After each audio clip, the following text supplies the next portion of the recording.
नमस्कार, मैं हूं जुम खान। दिन भर की खबरों में सबसे पहले नजर डालते हैं आज के मुख्य समाचारों पर। मंत्री बनते ही बड़ी निहाल चंद की परेशानी, कांग्रेस ने मांगा इस्तीफा। यौन शोषण के आरोपी हैं निहाल चंद। मुख्यमंत्री सहित कैबिनेट का संभाग दौरा 19 जून से। मुख्य सचिव के साथ कलेक्टर्स की मीटिंग में तैयारियों पर चर्चा। झांबर में मनाया गया पंचायत दिवस, विभाग के प्रमुख शासन सचिव राजीव ठाकुर भी हुए शामिल। और रघुवंश सभा टाउन के पदाधिकारियों को दिलाई शपथ, अमीरी और गरीबी के बीच खाई पाटने की नसीहत। अब समाचार विस्तार से। किस्मत का भी अजीब खेल है, कभी खुशी और कभी गम। मोदी सरकार में मंत्री बने निहाल चंद मेघवाल राजस्थान से एकमात्र सांसद हैं जिन्हें मोदी ने अपने मंत्रिमंडल में मंत्री पद से नवाजा है। लेकिन एक महिला के साथ यौन शोषण का आरोप झेल रहे निहाल चंद पर जिस तरह हमले तेज हो गए हैं, लगता नहीं कि उनकी परेशानी खत्म होने वाली है। कांग्रेस ने निहाल चंद से इस्तीफे की मांग की है। हनुमानगढ़ श्रीगंगानगर जिले के लोगों के लिए उस वक्त खुशी का ठिकाना नहीं रहा जब केंद्र सरकार में पहली बार स्थानीय सांसद को मंत्री बनने का गौरव हासिल हुआ था। मोदी सरकार में श्रीगंगानगर क्षेत्र के सांसद निहाल चंद मेघवाल राजस्थान के एकमात्र सांसद हैं जिन्हें राज्य मंत्री बनने का सौभाग्य मिला। हर तरफ खुशी का माहौल था। हनुमानगढ़ प्रवास के दौरान भी कार्यकर्ताओं ने पलक पावड़े बिछाकर निहाल चंद का गर्मजोशी से स्वागत किया था। लेकिन पखवाड़ा भर बाद ही निहाल चंद के खिलाफ माहौल गरमाने लगा है। जयपुर की एक निचली अदालत ने यौन शोषण के एक मामले में आरोपी निहाल चंद को 20 अगस्त तक कोर्ट में पेश होने का आदेश जारी किया है। कोर्ट का आदेश आते ही निहाल चंद की मुश्किलें तेज हो गई हैं। सोशल मीडिया में मामला गरमा चुका है। लोग प्रधानमंत्री नरेंद्र मोदी पर सवाल उठाने लगे हैं। दरअसल निहाल चंद पर कुछ अरसा पहले यौन शोषण का आरोप लगा था। 20 वर्षीय एक महिला ने जयपुर में मुकदमा दर्ज करवाया था जिसमें कहा गया कि उसकी शादी हनुमानगढ़ जिले के ओम प्रकाश नामक युवक से हुई। 20 अगस्त 2010 को शादी हुई और कुछ समय बाद वे दोनों जयपुर शिफ्ट हो गए। ओम प्रकाश भाजपा कार्यकर्ता है और निहाल चंद मेघवाल के साथ उसकी घनिष्ठता है। आरोप है कि ओम प्रकाश ने राजनीतिक महत्वाकांक्षा की पूर्ति के लिए अपनी विवाहिता को निहाल चंद मेघवाल सहित कुछ अन्य नेताओं के साथ संबंध बनाने के लिए मजबूर किया। खास बात है कि पुलिस ने जांच के बाद मामले में एफआईआर लगा दी, लेकिन पीड़िता का आरोप है कि मामले की जांच कनिष्ठ अधिकारियों ने की और पैसे का खूब लेन देन हुआ, इसलिए न्याय नहीं हुआ। उसने कोर्ट में गुहार लगाई है। अब चूंकि निहाल चंद मेघवाल मोदी मंत्रिमंडल में शामिल हैं और उन्हें मोदी ने रसायन और उर्वरक राज्य मंत्री बनाया है, ऐसे में न सिर्फ निहाल चंद मेघवाल बल्कि प्रधानमंत्री के तौर पर नरेंद्र मोदी पर भी सवाल उठाए जा रहे हैं। खास बात है कि राजस्थान से सभी 25 सीटें भाजपा के खाते में जाने के बावजूद मोदी ने निहाल चंद को ही मंत्री क्यों बनाया। कुछ लोग इसे भाजपा की अंदरूनी राजनीति की परिणति मान रहे हैं। उनका कहना है कि जो लोग मंत्री पद की दौड़ से बाहर हो गए, वे लोग ही अब निहाल चंद के खिलाफ साजिश रच रहे हैं। वहीं पूर्व मंत्री और हनुमानगढ़ के विधायक डॉक्टर राम प्रताप ने कहा कि निहाल चंद के खिलाफ लगे आरोप निराधार हैं। जब 2 साल पहले पुलिस ने पूरी तरह पड़ताल के बाद उन्हें दोष मुक्त कर दिया तो फिर उस मामले को उठाने का कोई मतलब नहीं। सब कुछ साफ है कि कुछ लोग निहाल चंद से व्यक्तिगत रंजिश रखते हुए इस तरह की बातों को तूल देने में जुटे हैं। यह सब बंद होना चाहिए। वहीं कांग्रेस ने निहाल चंद के माध्यम से मोदी पर निशाना साधा है। कांग्रेस के जिला अध्यक्ष सुरेंद्र दादरी ने कहा कि एक तरफ मोदी सिस्टम सुधारने का दावा करते हैं, दूसरी तरफ दागी सांसदों को मंत्री बनाने से उन्हें गुरेज नहीं। यह दोहरापन क्यों? दादरी के मुताबिक कांग्रेस ने हमेशा सिद्धांत की राजनीति की है। जब भी किसी जनप्रतिनिधि के खिलाफ आरोप लगे उन्हें फौरन हटाया गया। भाजपा को भी उस सिद्धांत का पालन करना चाहिए। मेरा ये मानना है कि जिस तरह से नरेंद्र मोदी जी ने लोकसभा में पिछले दिनों कहा कि सुप्रीम कोर्ट से हम रिक्वेस्ट करेंगे कि जो दागी सांसद है उनका 1 साल के अंदर फैसला करें, तो नरेंद्र मोदी जी जिस सिद्धांतवाद की बात करते हैं और बीजेपी जिस सिद्धांतवाद की बात करती है, निहाल चंद जी से इस्तीफा ले लेना चाहिए। अगर वो इस्तीफा नहीं देते हैं तो उनको बर्खास्त करना चाहिए, क्योंकि कांग्रेस के राज में जब यूपी की सरकार थी, छोटी छोटी बातों पे ये मंत्रियों से इस्तीफे मांगते थे और कांग्रेस ने तो हमेशा सिद्धांतों की राजनीति की है। और इस तरह से अगर किसी कांग्रेस के बड़े से बड़े नेता के खिलाफ कोई आरोप लगा है तो कांग्रेस ने उनको या मंत्रिमंडल से बाहर किया या उनसे इस्तीफा लिया है। तो बीजेपी को भी जब ये सुराज की सुचिता की बात करते हैं तो निहाल चंद जी से तुरंत इस्तीफा लेना चाहिए। दूसरी तरफ भाजपा के युवा नेता अमित साहू इसे राजनीतिक मामला बताते हैं। उनका कहना है कि निहाल चंद की छवि साफ सुथरी रही है। राजनीति में आरोप लगाना बड़ी बात नहीं, उसे साबित करना जरूरी है। जब पुलिस ने उन्हें निर्दोष साबित कर दिया तो फिर इस मामले को तूल देने की कोई बात समझ में नहीं आती। आज जो मीडिया में बार बार निहाल चंद जी के इस्तीफे की जो बात आ रही है वो एक राजनीति से प्रेरित बात है।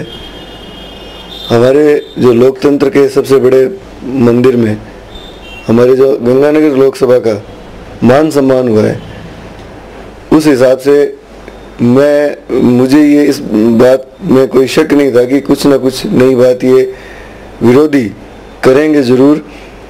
राजनीति में ऐसे आरोप लगते रहते हैं।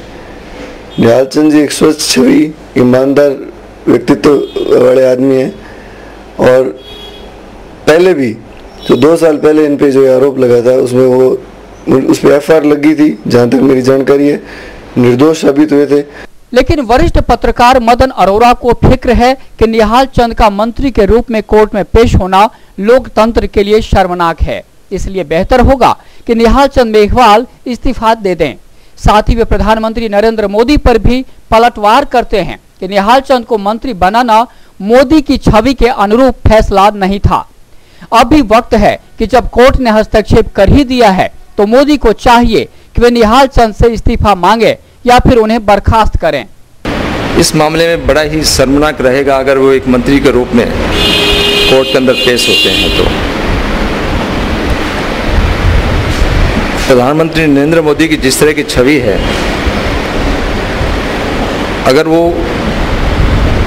अपनी छवि के अनुरूप अपने आप को साबित करना चाहते हैं तो उनको तत्काल रूप से जो है निहाल चंद को बर्खास्त कर देना चाहिए। जब तक वो कोर्ट से साफ तौर पे बरी नहीं हो जाते, मंत्रिमंडल में रखना उनके लिए और देश के लिए बहुत ही हानिकारक साबित होगा।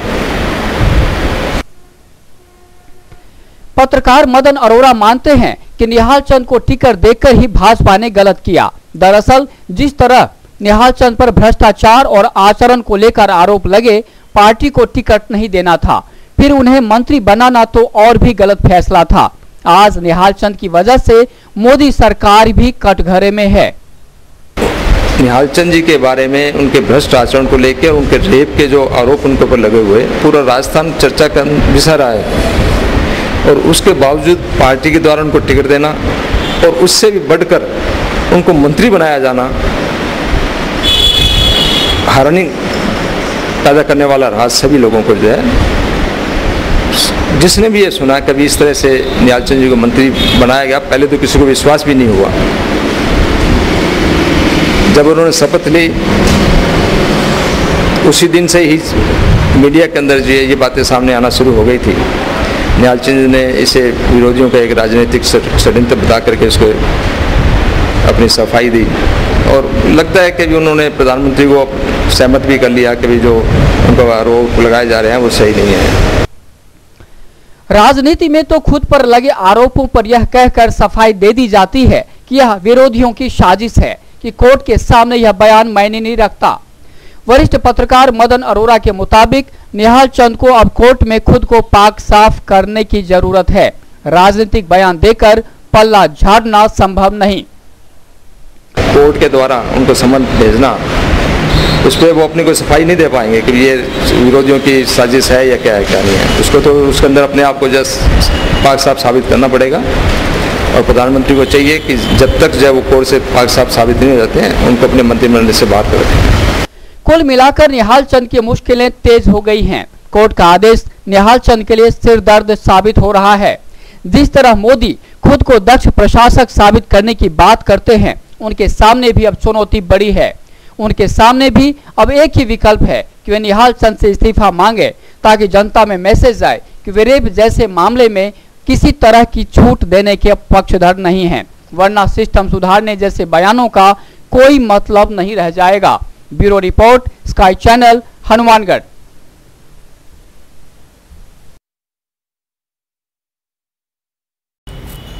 ऐसा पहली बार होगा जब राज्य सरकार बीकानेर संभाग के दौरे पर रहेगी। मुख्यमंत्री सहित पूरा मंत्रिमंडल संभाग के विभिन्न जिलों में रहेगा। सभी मंत्री अलग अलग विधानसभा क्षेत्रों में रात्रि विश्राम करेंगे और इस दौरान जन सुनवाई करेंगे।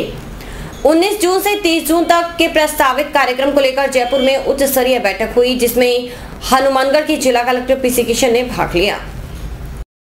मुख्यमंत्री सहित सभी मंत्री 19 जून से बीकानेर संभाग के दौरे पर रहेंगे। ऐतिहासिक फैसला है यह। 19 जून से 30 जून तक के इस कार्यक्रम को लेकर उच्च स्तर पर तैयारियों का सिलसिला जारी है। उच्च स्तरीय सूत्रों से मिली जानकारी के मुताबिक शुक्रवार को राज्य के मुख्य सचिव राजीव महर्षि ने बीकानेर संभाग के चारों कलेक्टर्स के साथ मीटिंग की। एसीएस अशोक संपतराम, हनुमानगढ़ के जिला कलेक्टर पीसी किशन सहित बाकी कलेक्टर भी शामिल हुए। मुख्य सचिव राजीव महर्षि ने कलेक्टरों से पूछा कि आखिर दौरे के वक्त सरकार के सामने किस तरह की समस्याएं आ सकती हैं और इनका समाधान किस तरह संभव है। सूत्रों के मुताबिक कलेक्टरों ने नहरी पानी की समस्या की तरफ उनका ध्यान आकर्षित किया कि किस तरह किसान इंदिरा गांधी नहर की बदहाली पर पीड़ा जताते रहते हैं और हिस्से के अनुरूप पानी की मांग करते हैं। खबर है कि सीएमओ ने बड़ोपल में पक्षी अभयारण्य बनाने संबंधी प्रस्ताव पर भी चर्चा करने को कहा है। माना जा रहा है कि मुख्यमंत्री खुद बड़ोपल जाने का इच्छुक हैं। सीएस के साथ अधिकारियों की मैराथन मीटिंग में कई तरह के सुझाव भी आए, जिस पर कार्रवाई शुरू कर दी गई है। वसुंधरा राज्य सरकार ने प्रत्येक ग्राम पंचायत मुख्यालय पर एक दिन पंचायत दिवस मनाने का निर्णय किया है। इसके तहत शुक्रवार को गांव झांबर में पंचायत दिवस मनाया गया। खास बात है कि इसमें खासकर पंचायती राज विभाग के प्रमुख शासन सचिव राजीव ठाकुर ने शिरकत की। हनुमानगढ़ टाउन के पास है ग्राम पंचायत झांबर। गांव के भारत निर्माण राजीव गांधी सेवा केंद्र में मनाया गया पंचायत दिवस। पंचायती राज विभाग के सभी अमलों के अफसर पूरी तैयारी के साथ जुटे राजीव गांधी सेवा केंद्र में। उनकी तैयारी लाजमी थी। आखिर प्रमुख शासन सचिव राजीव ठाकुर जो पहुंचे थे। अपनी विशिष्ट कार्यशैली के लिए जाने जाते हैं भारतीय प्रशासनिक सेवा के वरिष्ठ अधिकारी राजीव ठाकुर। बीडीओ, एएन, लेखाकार सहित बाकी अधिकारी और कर्मचारी भी मौजूद थे। सरपंच गुड्डी देवी अपने पति के साथ पहुंची। सरपंच तो घूंघट डाले बैठी रही। अलबत्ता उनके पतिदेव ही प्रमुख शासन सचिव से चर्चा करते रहे। राजीव ठाकुर ने जनप्रतिनिधियों की समस्याएं सुनी और निराकरण के निर्देश दिए।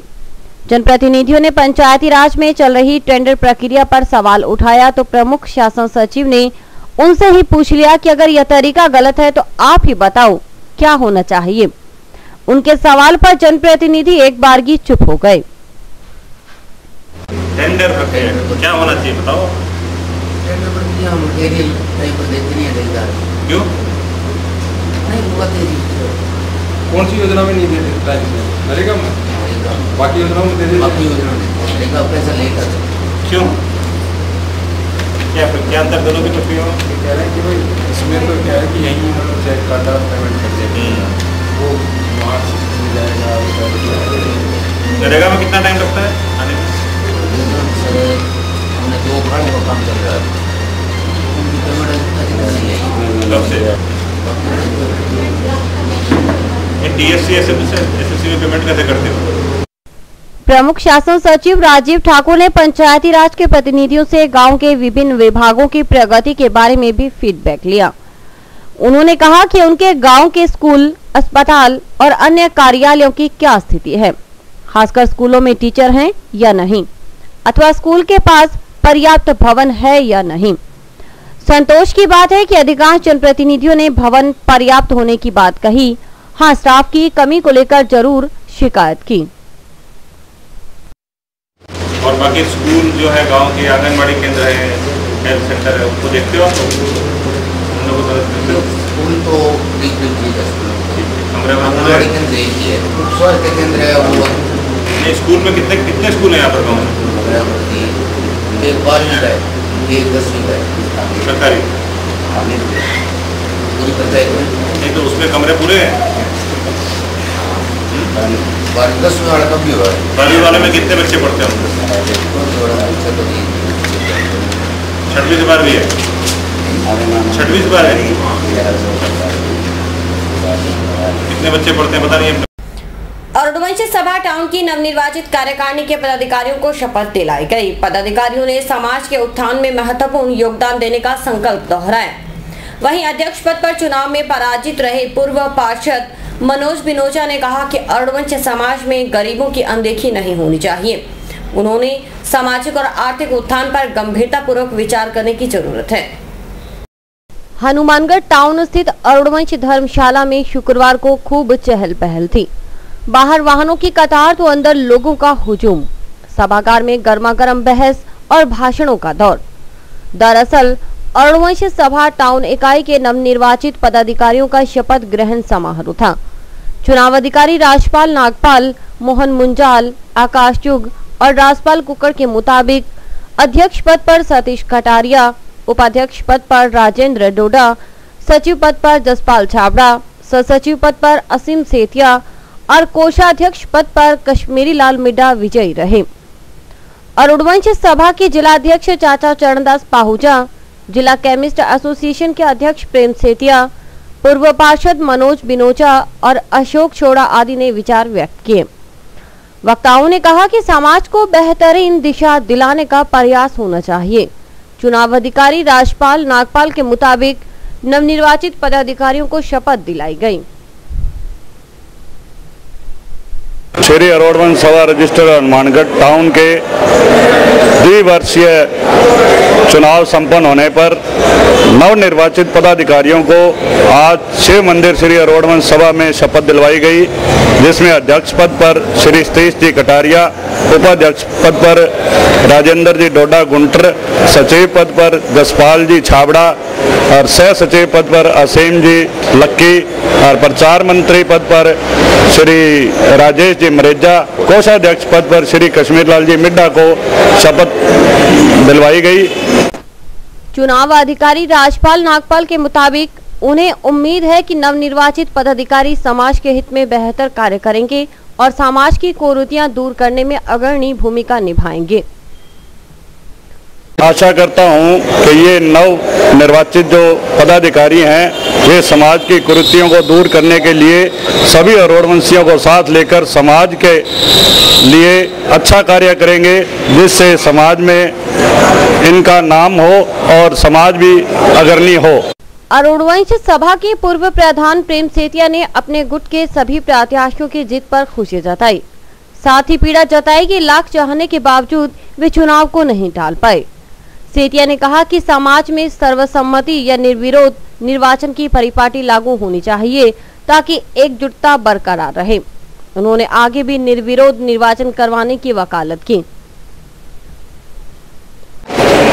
मैं तो इस हक में था कि ये चुनाव समाज के नहीं होने चाहिए और मैंने अपने प्रश्न से वोट टालने की कोशिश की। 3 महीने का टाइम दिया और कुछ लोगों ने इसको चुनाव कराने पे हमें मजबूर कर दिया। तो मैं उन अरुणवंशी भाई बहनें बुजुर्गों और साथियों का धन्यवाद करना चाहता हूं कि इतना बड़ा सेतिया गुट को बहुमत दिया और मैं उनका आभारी हूँ। अध्यक्ष पद के चुनाव में पराजित रहे पूर्व पार्षद मनोज बिनोचा ने नई टीम को शुभकामनाएं दी। साथ ही कहा कि वे आगे भी समाज के हित में उनके साथ रहेंगे। बिनोचा ने अपने अंदाज में नवनिर्वाचित पदाधिकारियों को सैल्यूट किया। बधाई देना चाहता हूँ, इसको मैं सैल्यूट करना चाहता हूँ कि लोगों ने आपको अच्छे वोटों से जिताकर भेजा है और आप ही वास्तविक प्रतिनिधि है हमारे। मेरे प्रतिनिधि भी आप हैं। मैंने देखा कि थोड़ा भारत बैठाने में और स्वागत कराने में थोड़ा सा हमें थोड़ा नजरअंदाज कर दिया गया। पर आपके खिलाफ थे। अब आप हमारे अध्यक्ष हैं, आप हमारे प्रतिनिधि हैं। आप जहाँ कहेंगे हम वहाँ खड़े रहेंगे। आप जहाँ हमें दिखाएंगे हम आप खड़े रहेंगे। आपके कंधे से कंधा मिलाकर समाज के लिए हम काम करेंगे। पूर्व पार्षद मनोज बिनोचा ने कहा कि अरुणवंशी समाज में अब भी आर्थिक रूप से पिछड़े लोगों की संख्या कम नहीं है, लेकिन समाज के नाम पर राजनीति करने वालों को इसकी फिक्र नहीं। इसी सोच के साथ वे चुनाव मैदान में डटे, लेकिन बड़े शुरमाओं के सामने टिक नहीं पाए। बिनोचा ने कहा कि नई टीम को चाहिए कि वे समाज में गरीबी और अमीरी की खाई को पाटने का काम करें। जी और इनकी टीम से मैं निवेदन करूंगा कि गरीब और अमीर के बीच की खाई खिलाड़ी होगी। हमें आपको जाके देखना होगा, ऐसे घर बहुत से मिल जाएंगे जिनके घर में आधा किलो दूध आता है, एक बच्चा उनका 2000 में नौकरी करता है, बाप का साया सिर पर नहीं है, बहन ख्याली वाली बैठी हुई है। उन लोगों के लिए हमें वास्तविक रूप से काम करना होगा, चाहे उनको पेंशन देनी, अगर वो किसी तरह का उस लड़की की शादी में 2 रुपए का सहयोग देना है, अगर वो चाहते हैं कि हमें गुपचुप सहयोग दे दिया जाए, तो हम चाहते हैं कि गुपचुप तरीके से 20,000 50,000 की जो मदद करनी हो वो आप मदद कर देना। हमारे हिस्से में जो आई वो आप हमें बता देना। जब गरीब ऊपर उठेगा तो समाज ऊपर उठेगा, वो लोग हमेशा गरीब नहीं रहेंगे। हम मेरे हिसाब से यहाँ बैठ के 80% लोग उनमें से ज्यादातर के बाप दादा गरीब ही हुआ करते थे।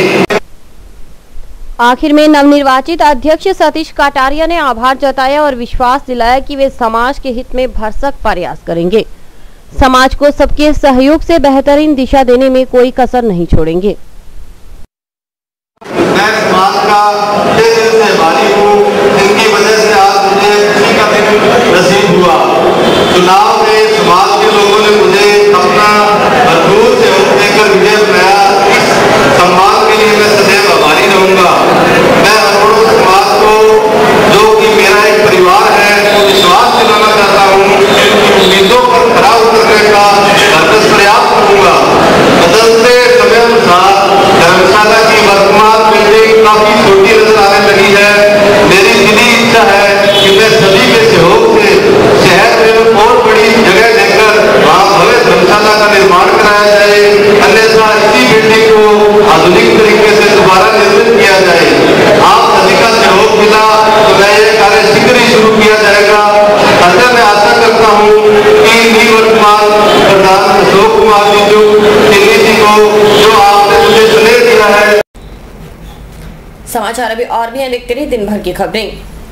Baby happy modern PG college, a brand for quality education द्वारा स्टूडेंट्स के करियर को ध्यान में रखते हुए विभिन्न प्रकार के कोर्सेज करवाए जाते हैं, जैसे MSc, MA, BCA, BBA, BSc, BCom, BA.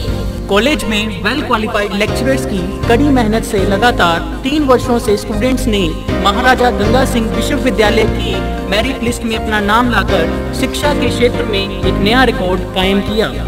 Hi, I am Noor Jahan, मैं बीबीए की स्टूडेंट हूं। मैंने बीबीए फर्स्ट ईयर में यूनिवर्सिटी में 3rd रैंक प्राप्त किया था। इसका सारा श्रेय मैं अपने मैनेजमेंट और स्टाफ को देना चाहूँगी, जिन्होंने यहाँ पर मुझे इतनी अच्छी फैसिलिटीज़ प्रोवाइड करवाई। Simranjeet Kaur, first year I scored 80% marks, and for this I would like to thank for Baby Happy Modern PG College.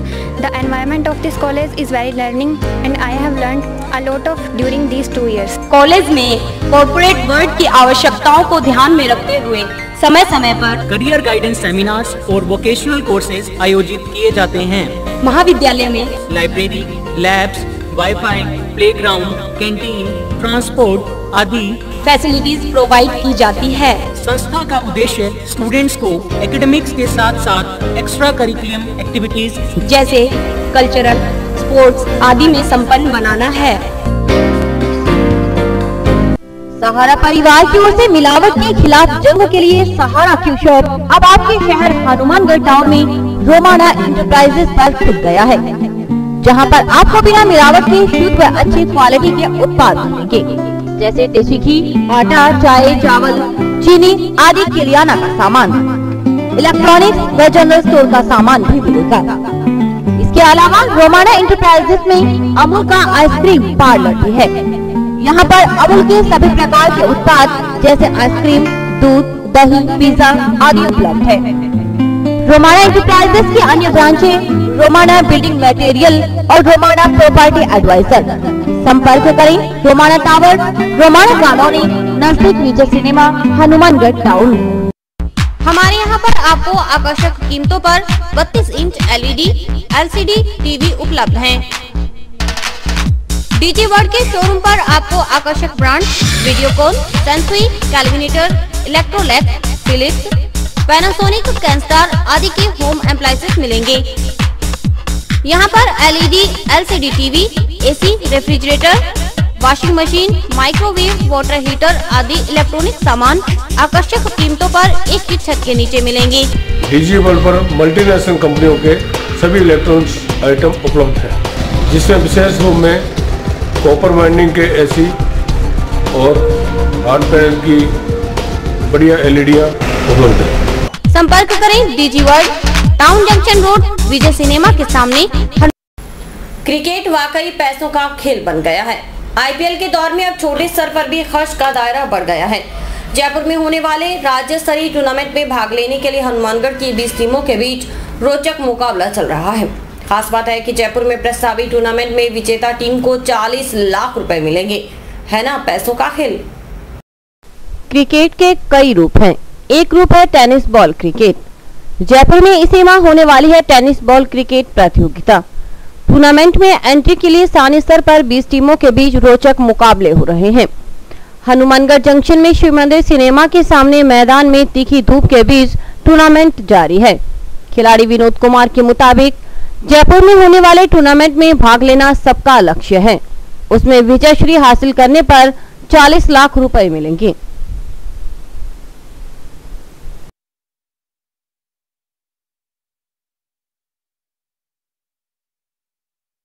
जिला स्तरीय टेनिस बॉल क्रिकेट प्रतियोगिता सब जूनियर आज इसका उद्घाटन हुआ और इसमें 20 टीमें भाग लेगी और जयपुर में होने वाली जिला स्तरीय प्रतियोगिता में चयनित खिलाड़ियों को जिसमें 40 लाख राशि होगी उसमें भाग लेगी। और आज उद्घाटनकर्ता देवेंद्र पारिक ने उद्घाटन किया मैच का। मार्केटिंग का दौर है। कॉल सेंटर बड़े शहरों के लिए आम बात है, लेकिन हनुमानगढ़ जैसे शहर में आज भी यह बात निराली थी। आखिरकार एबीसी इंफोटेक नामक कंपनी ने हनुमानगढ़ में कॉल सेंटर खोलने का फैसला किया और शुक्रवार को उसका आगाज भी किया। हनुमानगढ़ जिले के लड़कियों के लिए रोजगार की संभावनाएं शुरू हो चुकी हैं, खासकर कॉल सेंटर में। जयपुर की एबीसी इंफोटेक नामक कंपनी ने हनुमानगढ़ में कॉल सेंटर खोलने का निर्णय किया था और शुक्रवार को उसे अमली जामा भी पहनाया। सोशल वेलफेयर सोसाइटी के अध्यक्ष प्रोफेसर सुमन चावला ने कॉल सेंटर में 18 लड़कियों को नियुक्ति पत्र सौंपकर उनके उज्जवल भविष्य की कामना की। एबीसी कंसल्टिंग और एबीसी इंफोटेक ने जो एक नया प्रोजेक्ट शुरू किया है, जयपुर की कंपनी है, मैं उनको बहुत बहुत बधाई देती हूँ। हमारे यहाँ हनुमानगढ़ में बहुत जरूरत थी कि लड़कियों के लिए भी कोई ऐसा रोजगार हो जहाँ पर लड़कियां कंपनी में काम कर सकें, तो इन्होंने जो शुरुआत की है बधाई के पात्र हैं। इसका मुझे जैसा पता चला है कि इसका कंट्रोल ऑफिस जयपुर में रहेगा और हनुमानगढ़ से काम करेंगी, तो एचआर की तरफ एक बहुत बड़ा मील का पत्थर साबित होगा। आगे आने वाले टाइम में इनका जो प्रोजेक्ट है, उनके जो कहना है कि 2-3 महीने में ये 60 तक चला जाएगा लड़कियों को रोजगार। अभी इनका 18 का भर्ती हुआ है। मैं लड़कियों को भी बहुत बहुत बधाई देती हूँ, इनके लिए शुभकामनाएं देती हूँ और हनुमानगढ़ में ऐसे ऑफिस खोलने पर बहुत बहुत बधाई के साधुवाद के। एबीसी इंफोटेक कंपनी की प्रशासनिक अधिकारी एजेंसी ने स्काई चैनल को बताया कि कॉल्स पर डाटा एंट्री मुख्य कार्य रहेगा। फिलहाल 18 लड़कियों को रोजगार उपलब्ध करवाया है, शीघ्र ही और लड़कियों को नियुक्ति दी जाएगी। ये हमने पहला कॉल सेंटर शुरू किया हनुमानगढ़ में, जिसका नाम है एबीसी इंफोटेक। यहाँ पे एट प्रेजेंट अभी 18 लड़कियाँ काम कर रही है, जिसमें एक कंप्यूटर पे भी है एंड ये पूरा कॉलिंग का काम है। इसमें हम कॉल्स कर रहे हैं और डाटा कलेक्ट कर रहे हैं। इसका आगे फ्यूचर ये है कि हम मार्केटिंग कर रहे हैं। मार्केटिंग का आजकल इतना अच्छा फील्ड है कि हम फ़ोन के थ्रू मार्केटिंग कर रहे हैं और फ्यूचर ये है इनका कि आगे भी ये जितने भी इनको हम यहाँ कॉल्स में परफेक्ट कर रहे हैं, इनको आगे भी खूब अपॉर्चुनिटी मिल सकती है। आज हनुमानगढ़ में हमारा पहला कॉल सेंटर है, उम्मीद है कि ऐसे और कॉल सेंटर्स हम यहाँ खोलें। और भी वक्त है हेडलाइंस का।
जंक्शन में यादव धर्मशाला के पास शुक्रवार को ठंडे मीठे पानी की छबील लगाई गई, जिसमें बढ़ती गर्मी में राहगीरों को मीठा पानी पिलाया गया। छबील में सैकड़ों की संख्या में राहगीरों ने मीठा जल ग्रहण किया। लगातार बढ़ते तापमान से गर्मी का असर भी बढ़ने लगा है, जिससे राहगीरों में आने जाने वाले लोगों को काफी परेशानी होती है। गर्मी के मौसम में राहगीरों को राहत देने के लिए जंक्शन में कई स्थानों पर ठंडे मीठे पानी की छबीलें लगाई गई। यादव धर्मशाला के बाहर लगाई गई छबील में सैकड़ों की संख्या में राहगीरों ने मीठा जल ग्रहण किया। गर्मी के चलते शहर में रोजाना मीठे पानी की छबीलें लगाई जाती हैं, ताकि राहगीरों को गर्मी से कुछ राहत मिल सके।